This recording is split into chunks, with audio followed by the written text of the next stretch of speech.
గుడిలో గంటలు మోగుతూ ఉంటే మనకెప్పుడు సంతోషంగా ఉంటదండి. కానీ అలాంటి గంటల శబ్దం ఎప్పుడు మన చెవులో మోగుతూనే ఉంటే చాలా ఇబ్బందిగా ఉంటది.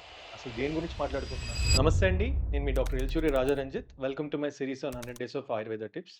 అదేదో సమస్య కాదండి. టినిటస్ సమస్య. అంటే మన చెవులో ఎప్పుడు గుయ్ గుయ్ అని శబ్దాలు రావటం, అలాగే రింగింగ్ సౌండ్స్ గానీ, బెల్ సౌండ్స్ గానీ ఎప్పుడు వస్తూ ఉంటాయండి. దీనికి ఒక పర్టిక్యులర్ కారణం అని మనం చెప్పలేకపోయినా కొన్ని కాంట్రిబ్యూటింగ్ ఫ్యాక్టర్స్ ఏంటంటే ఎవరైతే ఎక్కువ లౌడ్ సౌండ్స్‌కి ఎక్స్‌పోజ్ అవుతూ ఉంటారో, దానివల్ల ఇన్నర్ ఇయర్‌లో ఉన్న హెయిర్ సెల్స్ అనేది డ్యామేజ్ అవ్వటం వల్ల వచ్చే సమస్య అండి. అలాగే ఏజ్ రిలేటెడ్ కావచ్చు, అలాగే ఎక్కువ ఇయర్ ఇన్ఫెక్షన్స్ ఉన్నా, లేకపోతే ఇయర్ వాక్స్ ఎక్కువైపోయినా, కొంతమంది ఎక్కువ యాంటీబయోటిక్స్ వాడటం వల్ల వచ్చే సైడ్ ఎఫెక్ట్, కొంతమందిలో కీమోథెరపీ వల్ల వచ్చే సైడ్ ఎఫెక్ట్ కూడా కావచ్చండి. ఇలాంటి సమస్యని కంప్లీట్‌గా తగ్గించలేకపోయినా చాలా మందికి అదుపులోకి మనం తీసుకురాగలిగామండి. మన సిద్ధ నాగార్జున ఆయుర్వేద ఫార్మసీలో అపమార్గ తైలం అని దొరుకుద్దండి.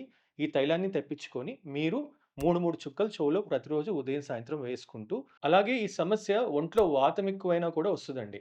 దీనికి మన సిద్ధ నాగార్జున ఆయుర్వేద ఫార్మసీలో మనం ఇంతకు ముందు కూడా చెప్పుకున్నాం.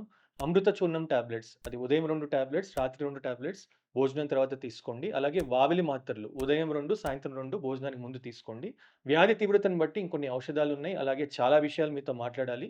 మీరు మమ్మల్నొచ్చి కన్సల్ట్ అయితే వివరంగా అన్నీ మాట్లాడుకుందాం.